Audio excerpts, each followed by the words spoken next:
Welcome to the Sound Doctrine telecast.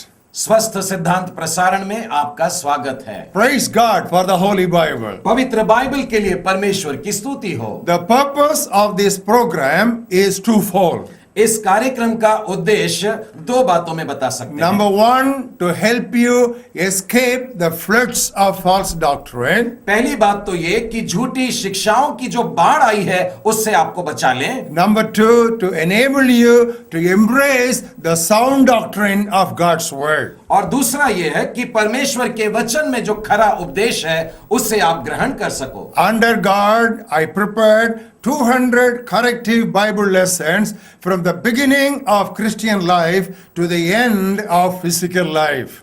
परमेश्वर के अनुग्रह से मैंने मसीही जीवन के शुरुआत से लेकर शारीरिक जीवन के अंत तक सुधारने वाली 200 पाठों को तैयार किया है। I taught these 200 lessons in a weekly telecast from 2008 to 2013 from English to Tamil.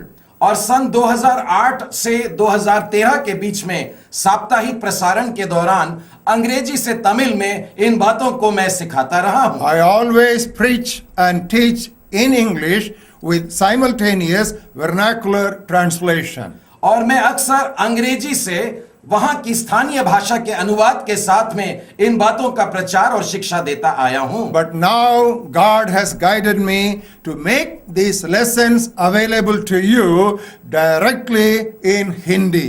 परंतु अब परमेश्वर ने मेरा मार्गदर्शन किया है कि मैं इन पाठों को सीधे आपके लिए हिंदी में ला सकूं। But I cannot speak Hindi. परंतु मैं हिंदी बोल नहीं पाता हूं। But I have my friend here, Mr. Sudhanshu Kadam, who will teach these lessons to you on my behalf in Hindi. परंतु यहां मेरे साथ में मेरे मित्र भाई सुधांशु कदम हैं जो मेरे बदले आपको इन्हीं पाठों को हिंदी में सिखाएंगे। Here is Brother Sudhanshu Kadam. God bless you.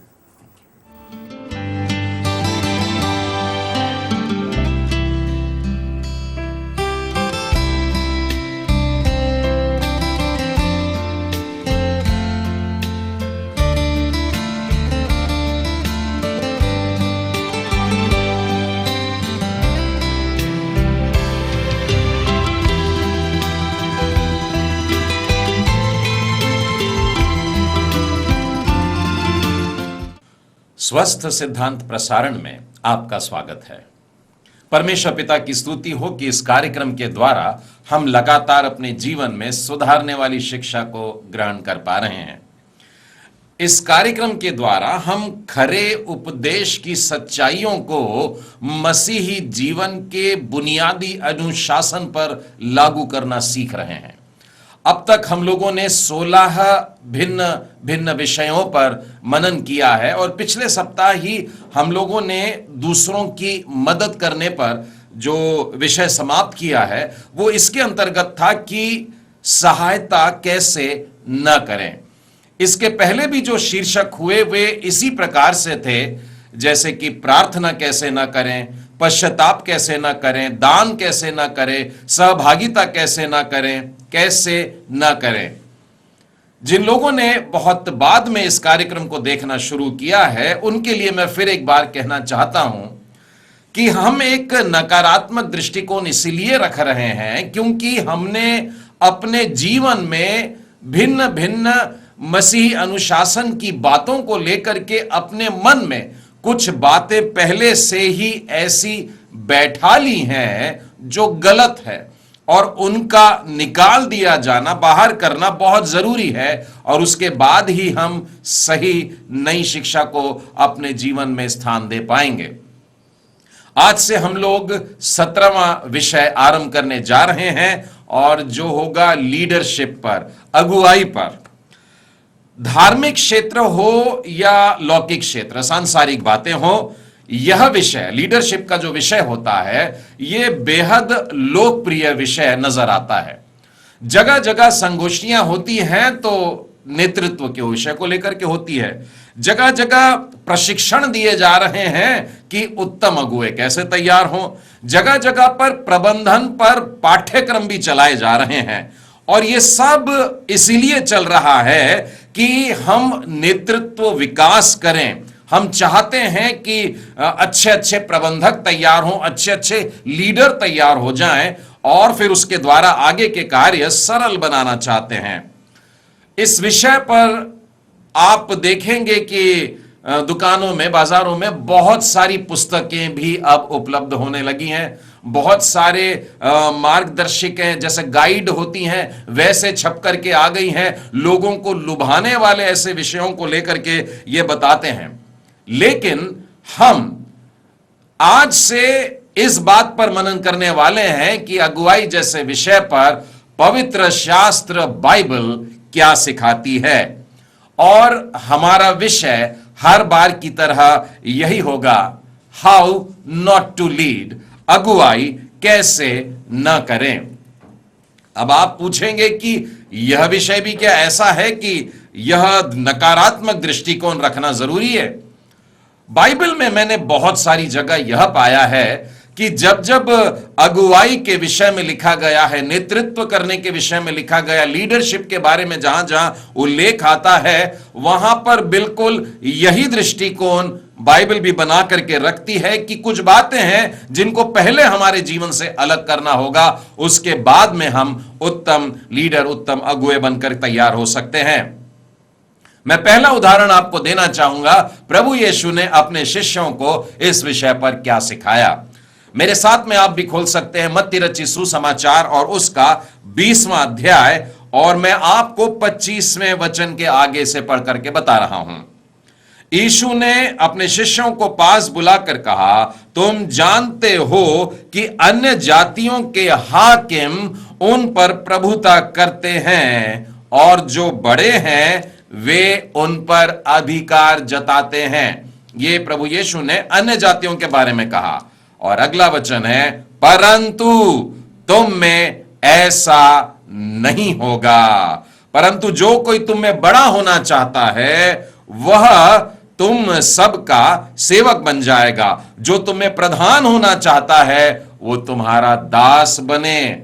प्रभु यीशु ने जब इस विषय पर, अगुवा बनने के विषय पर, नेतृत्व करने हारा बनने के विषय पर अपने शिष्यों को सिखाया तो पहले ही कह दिया, दुनियावी रीति पर नहीं चलोगे, जैसे अन्य जाति करते हैं वैसे नहीं करोगे, लोगों पर अपना अधिकार जमाने के लिए नहीं करोगे, परंतु अगर तुम बड़ा बनना ही चाहते हो तो तुम सबसे छोटे बन जाओ। यदि तुम लोगों के प्रधान बनना चाहते हो तो तुमको उनके सेवक बनना है, तुमको उनके दास बनना है। प्रभु यीशु के शिष्यों में से एक पतरस, एक वरिष्ठ शिष्य हैं जो एक अच्छे अगुवे भी साबित होते हैं। उनके जीवन में हम देखते हैं उन्होंने अपनी पत्री में क्या लिखा है, यह बताने के लिए मेरे साथ में आप भी निकालिएगा। पहला पतरस और उसका 5वां अध्याय और उसके 2 और 3 वचन में देखिए क्या लिखा है। पहला पतरस 5वां अध्याय 2 और 3 वचन, परमेश्वर की उस झुंड की जो तुम्हारे बीच में है रखवाली करो। आप चरवाहे हैं, आप एक लीडर हैं, आपको रखवाली करना है, और यह दबाव से नहीं परंतु परमेश्वर की इच्छा के अनुसार आनंद से, और नीच कमाई के लिए नहीं पर मन लगाकर जो लोग तुम्हें सौंपे गए हैं उन पर अधिकार न जताओ, वरन झुंड के लिए आदर्श बन जाओ। एक छोटे से पाठांश में देखिए 3 बार पतरस कहते हैं नहीं, नहीं, नहीं, दबाव से नहीं, नीच कमाई के लिए नहीं, और लोगों पर अधिकार जताने के लिए नहीं। इस तरीके से अगुवा बनने की बात के लिए हमें पतरस भी कहते हैं कि ऐसा नहीं करना है। जी हां, बहुत कुछ ऐसा ही है जिससे पहले हमें अपने अंदर से निकाल करके बाहर करना होगा, और उसके बाद हम इस विषय, अगुवाई के विषय पर, नेतृत्व करने वाले विषय पर, लीडरशिप पर, प्रभु परमेश्वर की दी हुई इच्छा और उसकी आज्ञाओं के अनुसार, बाइबल के अनुसार, पवित्र शास्त्र के अनुसार अपने जीवन में इन बातों को ले सकेंगे।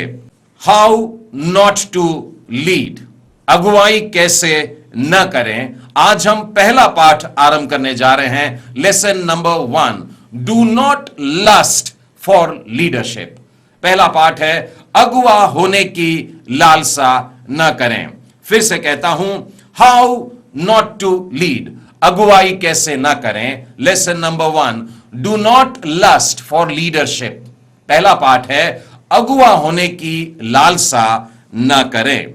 बाइबल में हम ऐसे कई लोगों के जीवनी को पढ़ते हैं और ऐसे कई सफल लोगों के जीवन के बारे में खुद के द्वारा लिखा या दूसरों के द्वारा लिखा आत्मकथा के रूप में भी देखते हैं, जिन्होंने अपने जीवन के लक्ष्य को प्राप्त किया और परमेश्वर की इच्छा के अनुसार चले हैं।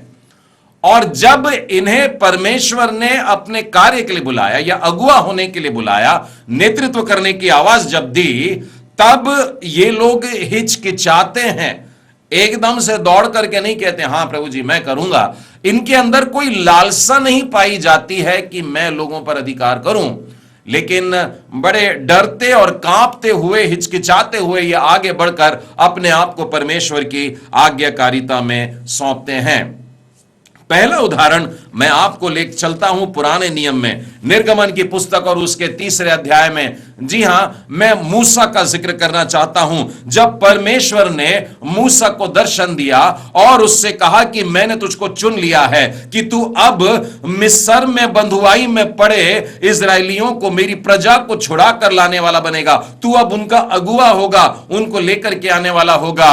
तब मूसा क्या जवाब देता है, मैं आपको 10वें 11वें वचन में से बताता हूं। जब परमेश्वर ने उससे कहा तू मेरी इस्राएली प्रजा को मिस्र से निकाल ले आने के लिए तुझे भेजता हूं, परंतु मूसा ने परमेश्वर से कहा मैं कौन हूं जो फिरौन के पास जाऊं और इस्राएलियों को मिस्र से निकाल ले आऊं।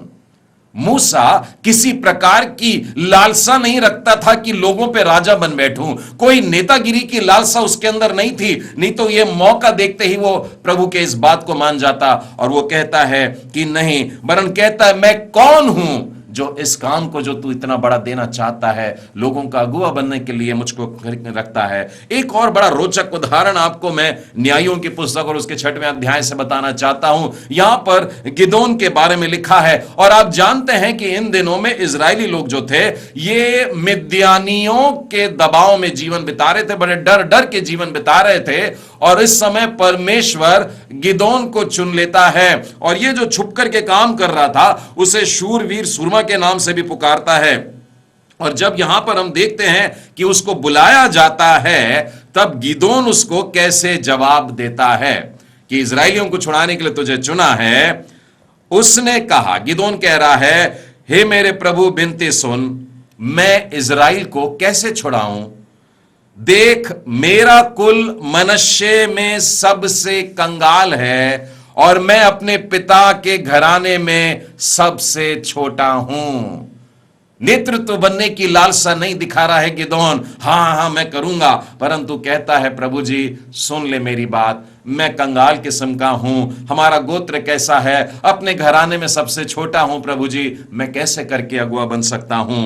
एक और उदाहरण आपको मैं बताना चाहूंगा, और यह है दाऊद के जीवन में से, और यह पहला शमूएल और उसके 16वें अध्याय में आपको नजर आएगा। यहां पर यहोवा ने शमूएल से कहा कि तुझे ईशे के घर में जाना है और वहां जाकर के उसके एक बेटे को राजा होने के लिए अभिषेक करने का है। और आप आगे की घटनाओं को जानते हैं कि किस प्रकार से बातें घटती है। तब शमूएल ने अपना तेल का सींग लेकर, मैं 13वां वचन पढ़ रहा हूं, शमूएल ने अपना तेल का सींग लेकर उसके भाइयों के मध्य में, दाऊद भी है और उसके बड़े भाई लोग भी हैं, उनके मध्य में दाऊद का अभिषेक किया। और उस दिन से लेकर भविष्य को यहोवा का आत्मा दाऊद पर बल से उतरता रहा। अगला वाक्य सुनिएगा, तब शमूएल उठ के जब रामा को चला गया तो दाऊद उठ करके वापस अपने मैदानों में भेड़ बकरियों की रखवाली करने को चला गया। अगर आप देखेंगे थोड़े 4 वचनों के बाद में 19वें वचन में देखिए, कभी कभी शाऊल परेशान हो जाया करता था, और जब वो परेशान रहता था तो संगीत की भी सहायता लेता था और दाऊद को बुलवा लेता था। ईशै के बेटे दाऊद को जब बुलवाता है, वो कहता है, शाऊल ने दूतों के हाथ ईशै के पास कहला भेजा, अपने पुत्र दाऊद को जो भेड़ बकरियों के साथ रहता है उसे मेरे पास भेज दे। राजा होने के लिए अभिषेक हो गया, लेकिन देखिए लालसा नहीं है कि मैं राजा बन गया हूं, अपने भाइयों पर कुछ नहीं जता रहा, अपने लोगों पर कुछ नहीं दिखा रहा, कोई घमंड की बात नहीं, वापस भेड़ चराने के लिए चला गया है। राजा भी उसको बुलाता है तो कहता है भेड़ चरा रहा है तेरा बेटा, उसको मेरे पास में भेज दे। यहां तक कि जब गोलियत के साथ में लड़ने की बात आती है, आपको मालूम है वो कहां से जाता है? उसके पापा उससे कहते हैं कि तुझे ये खाने की चीजें लेकर के युद्ध के मैदान की तरफ भाइयों को देने के लिए जाना है, और जो सहस्त्रपति है, सेनापति है, उनको भी जाकर के देना है। 17वें अध्याय का 20वां वचन गौर करिएगा। दाऊद सवेरे उठा, भेड़ बकरियों को किसी रखवाले के हाथ में छोड़कर अपने पिता की आज्ञा के अनुसार उन वस्तुओं को लेकर जब सेना के रणभूमि को जा रहा था, वहां पर गोलियत के साथ में सामना होता है उसका। देखिए, लालसा नहीं है राजा बनने की, लीडर बनने की, अगुवा होने की। अपने छोटे से काम में जो परमेश्वर ने उसे सौंपा था वो कर रहा है, भेड़ बकरियों को चराने का काम कर रहा है। और इसी तरह से आज के अगुओं को भी चाहिए, लालसा नहीं होनी चाहिए अंदर अपने, ऐसी इच्छा कि मैं तो अधिकारी बनूंगा, लोगों को अपने नीचे रखूंगा। ऐसी बात हम लोगों के अंदर नहीं होनी चाहिए। परमेश्वर कहता है, उसका पवित्र शास्त्र कहता है, जो तुम में बड़ा होना चाहता है वो तुम सबका सेवक बन जाए, तुम में सबका दास बन जाए। अपने आप को छोटा करना होगा, तब कहीं परमेश्वर के राज्य में हम बड़े देखे जाएंगे। एक और उदाहरण पुराने नियम से बताना चाहता हूं, यो यिर्मयाह की पुस्तक के पहले अध्याय में देखिएगा, जहां पर परमेश्वर यिर्मयाह को चुनता है, और उसका चुनाव जो होता है उसके पैदा होने से पहले है। लिखा है, गर्भ में रचने से पहले मैंने तुझ पर चित्त लगाया है, और तेरे उत्पन्न होने से भी पहले मैंने तेरा अभिषेक कर दिया है। तुझे एक काम सौंपा है, तुझे जातियों के ऊपर भविष्यवक्ता करके चुना है, एक अगुवा होने के लिए, लोगों के सामने खड़े रहने के लिए। लेकिन यिर्मयाह अगुवा बनने की लालसा नहीं रखता है। He doesn't lust for leadership। आपको मालूम है उसने क्या कहा? हे प्रभु यहोवा, देख मैं तो बोलना भी नहीं जानता, क्योंकि मैं अभी लड़का हूं, मैं बहुत छोटा हूं, मुझे तेरे लिए भविष्यवक्ता होकर के बोलना, लोगों के सामने खड़े रहना, मैं कैसे कर सकता हूं ये काम? लेकिन परमेश्वर कहता है उसको भी कि मैं तेरे साथ में रहूंगा। सबसे उत्कृष्ट उदाहरण अगर इस दिशा में आपको बताना चाहूं तो ये प्रभु यीशु ख्रिस्त का ही हो सकता है। फिलिपियों की पत्री खोलिएगा और उसके 2 अध्याय और उसके 6वें वचन में देखिए क्या लिखा है। प्रभु यीशु के बारे में है, जिसने परमेश्वर के स्वरूप में होकर भी परमेश्वर के तुल्य होने को अपने वश में रखने की वस्तु नहीं समझा। प्रभु यीशु परमेश्वर के स्वरूप में होकर, उसकी तुलना में बराबरी का होकर, लेकिन फिर भी बाइबल कहती है उस बात को अपने हाथ में रखने की बात नहीं समझा, उसे अपने वश में रखने की वस्तु को नहीं समझता है। अपने परमेश्वर पिता के अधीन अपना जीवन उसकी आज्ञा को मानते हुए झुक करके बड़ी नम्रता से उसकी आज्ञा को मानते हुए अपना जीवन बिताता है। जी हां प्रियो, नेता बनने की लालसा ही नेता बनने के लिए आपको अयोग्य ठहराती है। यदि आप अगुवा बनने की लालसा करते हैं तो यही आपकी अयोग्यता है कि आप एक अगुवे हो सके। आज का पाठ हमें यही सिखा रहा है कि अगुवा होने की लालसा बिल्कुल ना करें। विशेष करके जब कलीसिया की बात होती है या क्रिस्तीय सेवकाइयों की बात हो रही है तो ध्यान रखें कि अगुवा बनने की इच्छा या तीव्र लालसा नहीं होना चाहिए। नेता बनने की लालसा साधारणतः क्या होता है कि मुकाबले पर उतारू कर देती है और भ्रष्टाचार वहां पर आने लगता है। हम अध्यक्षों के चुनाव में देखते हैं, कलीसिया के क्षेत्र में देखें तो बिशप के जो चुनाव होते हैं उसमें यह गड़बड़ी नजर आती है, हेरा फेरी नजर आती है। यहां तक कि कलीसिया में कमिटी मेंबरों के भी चुनाव में, क्योंकि लोग बनना चाहते हैं, उसकी लालसा रखते हैं, और इसीलिए वहां गड़बड़ियां नजर आती है। परमेश्वर के घराने में गड़बड़ियां नजर आती, परमेश्वर के मंदिर में गड़बड़ियां नजर आती है, क्योंकि लोग ऐसी लालसा करते हैं। और यह बिल्कुल भी पवित्र शास्त्र के आधार पर नहीं है, पवित्र शास्त्र के नियमों का सीधा उल्लंघन है, और ऐसी बातों से बचना है। आपके मन में एक प्रश्न उठ सकता है कि बताइए कि फिर पहला तीमुथियुस और उसके 3 अध्याय के पहले वचन में ऐसा क्यों लिखा है? यह बात सत्य है कि जो अध्यक्ष होना चाहता, जो बिशप होना चाहता है, वह भले काम की इच्छा करता है। यहां तारीफ के लिए लिखा गया है, लेकिन शब्दों पर गौर करिएगा। जो सेवा करने की इच्छा रख करके सामने आता है, यहां लालसा नहीं है। जो लालसा होती है वो स्वार्थपूर्ण होती है, वो अपने लिए, मैं के लिए होती है, खुद के लिए होती है, लेकिन वो केवल अहंकार तृप्त करती है। परंतु जब कोई व्यक्ति सेवा करने की इच्छा से आता है, परमेश्वर की आज्ञा मान करके आता है, तो बाइबल कहती है वो भले कामों के लिए आगे बढ़ रहा है, सेवा करने के लिए आगे बढ़ रहा है, और ये तारीफ के योग्य बात है। तो इच्छा में और लालसा में बहुत फर्क है।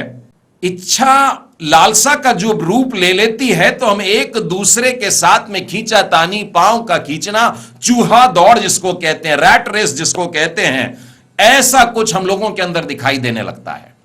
और यह बात केवल आज की आधुनिक दुनिया की ही बात नहीं है, बाइबल में भी मैं पाता हूं कि इस प्रकार की होड़ लगी थी, खींचातानी लगी थी, अपने आप को बढ़ा करके, यहां तक कि प्रभु यीशु के शिष्यों के बीच में भी ऐसी गड़बड़ियां चल रही थी। मेरे साथ में खोलिएगा मरकुस रचित सुसमाचार और उसका 9वां अध्याय, और 9वें अध्याय में 33 वचन के आगे देखिएगा। शिष्य लोग चले जा रहे हैं, शायद प्रभु यीशु आगे थे और ये लोग पीछे कुछ खुसुर पुसुर कर रहे थे, कभी कभी बीच में धक्कम धुक्की हो जा रही थी। बाइबल कहती है कफरनहूम के मार्ग को जब जा रहे थे, तब यीशु ने उनसे पूछा, रास्ते में तुम किस बात पर विवाद कर रहे थे? कहने का मतलब प्रभु यीशु जानते थे कि रास्ते भर इनमें कुछ चल रही थी। जब वे कफरनहूम पहुंच गए, घर में पहुंचे, और अब यहां पर आराम से बैठकर उन्हें सिखाने का समय मिल रहा है, तो शिष्यों को बैठाया और तब पूछते हैं, क्यों भाई, रास्ते में जब आ रहे थे तो किस बात पर चर्चा कर रहे थे, किस बात पर विवाद हो रहा था? तो चेले लोगों की चुप्पी हो गई। बाइबल कहती है वे चुप रहे। क्यों? क्योंकि मार्ग में उन्होंने आपस में यह विवाद किया था, उनके बीच में वाद विवाद चल रहा था कि हम में कौन बड़ा है। गिनती के 12 लोग, लेकिन फिर भी आपस में यह वाद विवाद कर रहे हैं, एक दूसरे के सामने अपने आप को बड़ा बताने के लिए लगे हैं। और इसीलिए जब प्रभु यीशु ने पूछा कि क्या बात पर वाद विवाद चल रहा था, तो वे चुप हो गए। वे जानते थे गड़बड़ी कर रहे हैं, लेकिन प्रभु यीशु ने देखिए उनको स्पष्ट कहा। तब उसने बैठकर 12 को बुलाया और उन्हें सिखाया, यदि कोई बड़ा होना चाहे तो सबसे छोटा और सबका सेवक बन जाए। लालसा नहीं करने का है हम अगुए बनने की, लेकिन हम देखते हैं उसके अगले अध्याय में ही, मरकुस के 10वें अध्याय में 2 भाई आ गए और दोनों भाइयों ने यीशु से क्या कहा? याकूब और यूहन्ना आकर यीशु से कहते हैं, हे प्रभु जी, जब तू तेरे राज्य में आएगा, तेरी महिमा में आएगा, एक को मेरे दाहिने, एक को अपने बाएं, ऐसे दाएं बाएं बैठा देना। प्रभु यीशु ने उनसे एक प्रश्न पूछा कि जो कटोरा मैं पीने पर हूं, क्या तुम पी सकते हो? जो बपतिस्मा मैं लेने पर हूं, क्या तुम वो ले सकते हो? और ये दोनों भाइयों ने बड़े अकड़ से कह दिया, हां प्रभु जी, हम तेरे साथ सब कुछ ऐसे कठिन काम भी करने को तैयार हैं। फिर भी प्रभु यीशु कहते हैं कि संभव है कि जो कटोरा मैं पीने पर हूं तुम पी सकते हो, और जो बपतिस्मा मैं लेने पर हूं तुम भी ले सकते हो, लेकिन फिर भी मेरे दाएं और मेरे बाएं बैठाना मेरे हाथ में नहीं है। 44वें वचन में लिखा है, पर जिनके लिए तैयार किया गया है उन्हें छोड़ और किसी को अपने दाहिने और अपने बाएं बैठाना मेरा काम नहीं है। शिष्यों ने बिना मूल्य के आंके ऐसी रोचक इच्छाएं रखी। यदि आप मूल्य आंकते हैं तो भी नेतृत्व कौन करेगा, यह निर्णय केवल परमेश्वर के हाथ में होता है। यहां स्पष्ट लिखा है, यह काम मेरा नहीं है, यह परमेश्वर ने निर्धारित करके रखा है। तो चाहे कलीसिया की बात हो, चाहे राष्ट्र की बात हो, ध्यान रहे कि नेता कौन होता है, यह निर्णय केवल परमेश्वर का है। जो भी अधिकारी बना है वो परमेश्वर की ओर से बना है। प्रेरितों के काम में चलिएगा, उसके 20वें अध्याय के 28 वचन में लिखा है, इसीलिए अपने और पूरे झुंड की चौकसी करो जिसमें पवित्र आत्मा ने तुम्हें अध्यक्ष ठहराया है, कि तुम परमेश्वर की कलीसिया की रखवाली करो जिसे उसने अपने लहू से मोल ले लिया है। यह परमेश्वर की इच्छा के द्वारा हुआ है। रोमियो के नाम पौलुस प्रेरित की पत्री उसका 13वां अध्याय उसके पहले वचन में लिखा है, हर एक व्यक्ति शासकीय अधिकारियों के अधीन रहे, क्योंकि कोई अधिकार ऐसा नहीं जो परमेश्वर की ओर से ना हो, और जो अधिकार है वो परमेश्वर ने ही ठहराए हैं। यहां पर स्पष्ट इस तरीके से लिख दिया है, हमारे जो अगुए हैं, हमारे जो अधिकारी हैं, ये परमेश्वर ने रखे हैं, ये परमेश्वर की ओर से उस स्थान पर रखे गए हैं। यदि हम वरिष्ठ नेता की नियुक्ति के लिए अपनी चालाकी करते हैं, अपनी तिकड़मबाजी करते हैं और कामयाब भी अगर हो जाते हैं, तो बाइबल कहती है फिर भी परमेश्वर इन बातों का समर्थन नहीं करता। होशे का 8वां अध्याय और 4वां वचन कहता है, वे राजाओं को ठहराते हैं। देखिए, अंधे लोग हैं, वे राजाओं को ठहराते हैं परंतु मेरी इच्छा से नहीं। वे हाकिमों को भी ठहराते हैं परंतु मेरे अनजाने में उन्होंने अपना सोना चांदी लेकर मूर्तें बना ले जिससे वे ही नष्ट हो जाएं। परमेश्वर इन बातों का समर्थन बिल्कुल नहीं करता। जो बातें, जो वास्तव में दिल से लोगों की सेवा करना चाहते हैं, वे अगुआ बनने की लालसा बिल्कुल भी नहीं करते। इसका एक बड़ा सुंदर चित्रण न्यायों की पुस्तक में दिया हुआ है। मैं आपको न्यायों की पुस्तक के 9वें अध्याय में ले चलता हूं। वहां पर एक दृष्टांत है और इस दृष्टांत में हम देखते हैं कि सारे वृक्ष आपस में मिल गए और उन्होंने निर्णय किया कि हमारा एक राजा होना चाहिए। वे जैतून के पेड़ के पास में गए और उसे कहा, तू राजा बन जा। जैतून कहता है, नहीं, मैं लोगों को तेल दे रहा हूं जिससे मनुष्य और परमेश्वर दोनों का आदर होता है। मैं अपना काम छोड़ करके ये डोलने वाला काम नहीं करने वाला। तब वे वृक्ष निकल करके दूसरे के पास में गए, अंजीर के पास में गए। अंजीर के पेड़ को बोला, तू हमारा राजा बन जा। अंजीर ने बोला, मेरे मीठे मीठे फल मैं लोगों को बांटना चाहता हूं, मैं अपना काम छोड़ करके अगुआ बनकर ये डोलने डालने वाला काम मैं नहीं करने वाला। फिर वे हट करके दाखलता के पास में गए और दाखलता को कहे कि तू हमारा राजा बन जा। और उसने कहा कि क्या मैं अपने नए मधु को छोड़कर, जिससे परमेश्वर और मनुष्य दोनों आनंदित होते हैं, अपना काम छोड़ करके इस काम में लग जाऊं? कतई नहीं होगा ऐसा। और वो कह देता है, मैं नहीं करूंगा। तब ये लोग निकल करके झड़बेरी के पास में जाते हैं, कटीली झाड़ी के पास में जाते हैं और उससे कहते हैं, तू हमारा राजा बन जा। और वो झड़बेरी कहता है, ठीक है, मैं बन जाऊंगा, लेकिन मेरी एक शर्त है, तुम सब मेरी छाया में रहोगे। अब झड़बेरी की कहां की छाया, लेकिन वो कहता है मेरी छाया में रहेंगे। आप उसका विचार देखिए किस प्रकार का है। लोगों पे अधिकार रखना चाहता है, यहां तक कि यह भी कहता है, अगर तुम मेरी नहीं सुनोगे तो मेरे अंदर से आग निकलेगी और तुम्हें भस्म कर डालेगी। अगुआ बनने की जो लालसा होती है, या जो अगुआ बनने की लालसा रखते हैं, वे इस किस्म के लोग होते हैं और इसीलिए हमें बहुत सतर्क रहने की आवश्यकता होती है। प्रियो, हमें चाहिए कि परमेश्वर के शुद्ध वचनों को बड़ी गहराई से देखें, समझें कि इस विषय में परमेश्वर का वचन क्या कह रहा है। पहला कुरिन्थी 12वां अध्याय उसके 28वें वचन में अगर आप देखें तो यहां पर एक सूची हमें मिल रही है कि परमेश्वर का आत्मा किस किस प्रकार से सेवा देता है। प्रथम प्रेरित, फिर भविष्यवक्ता, फिर शिक्षक, सामर्थ के काम करने वाले, चंगा करने वाले, उपकार करने वाले, और फिर लिखा है प्रबंध करने वाले। कहने का मतलब प्रबंधन का काम बाद में आता है, पहले उपकार के काम करने वाले, सेवा करना पहले आना चाहिए, बाद में अगुआ बनने की बातें कह सकते हैं। रोमियो के पत्री और उसके 12वें अध्याय के 8वें वचन में देखिए क्या लिखा हुआ है। जो उपदेशक हो वो उपदेश देने में लगा रहे, दान करने वाला उदारता से दान दे, अगुवाई करने वाला अगुआ उत्साह से करे, और जो दया करता है वो हर्ष से करे। अगुआ करने वाले के लिए जो आज्ञा है उसके पहले लिखा है देने वाला उदारता से दे। अगुए के बाद में जो लिखा है उसमें लिखा है दया करने वाला हर्ष से दे। कहने का मतलब अगुआ बीच में आया हुआ है, उसको दान करना भी सीखना है, उसको दया करना सीखना है। इन दोनों के मध्य में लिखा हुआ है कि उसे अगुवाई करना आना चाहिए। प्रियो, यदि आप यहोशू का जीवन देखें, उसने मूसा का सेवक बनकर के सेवा किया और फिर बाद में हम गिनती की पुस्तक में देखते हैं कि उसको मूसा के बाद की जगह मिलती है। उसी तरह से एलीशा एलिया का सेवक था और बाद में उसका स्थान उसको मिलता है। दाऊद के विषय में भी हम जानते हैं कि शाऊल उसको जहां जहां लड़ने के लिए भेजता था, वो बड़ा सुंदर सेवक बनकर के आगे जाता था और बाद में उसको राजा का पद मिला। तीमुथियुस के विषय में फिलिपियुस के 2 अध्याय 22 वचन में देखिए, एक बेटा जैसे सेवा करता है वैसे पौलुस की वो सेवा करता है। परंतु अच्छी सेवा करने का वाला जो होता है उसके लिए ऊंचे पद का वादा दिया गया है। मैं आपको पहला तीमुथियुस उसके 3 अध्याय और उसके 13वें वचन में से बताना चाहता हूं। जो सेवक का काम अच्छी तरह से कर सकते हैं वे अपने लिए अच्छा पद और उस विश्वास में जो मसीह यीशु पर है बड़ा साहस पाते हैं। कहने का तात्पर्य, परमेश्वर आपको ऊंचा पद देना चाहता है यदि आज आप नम्रता से रहें। परमेश्वर आपको अगुआ बनाना चाहता है बशर्ते आज आप सेवा करने की इच्छा से आगे बढ़ना चाहते हैं। आज के दिनों में हो यह रहा है कि अगुए बहुत हो गए हैं लेकिन सेवक कम मिल रहे हैं। पहले चरवाहों के बगैर भेड़ें दिखाई देती थी, आजकल भेड़ों के बगैर चरवाहे नजर आते हैं और इस वजह से भेड़ों का चुराना चल रहा है, कलीसियाओं का टूटना चल रहा है। प्रियो, आप लोगों से एक वाक्य आखिर में कहना चाहता हूं कि जब परमेश्वर नेतृत्व करने के लिए आपको पुकारता है तो नम्रता पूर्वक इस कार्य को स्वीकार कर लीजिएगा। स्वार्थ से कुछ पाने की इच्छा से नहीं, परंतु दिल से, हर्ष से, आनंद से सब कुछ देने के लिए।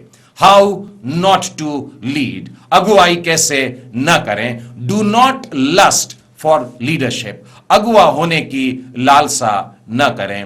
परमेश्वर पिता आप सबों को आशीष दे।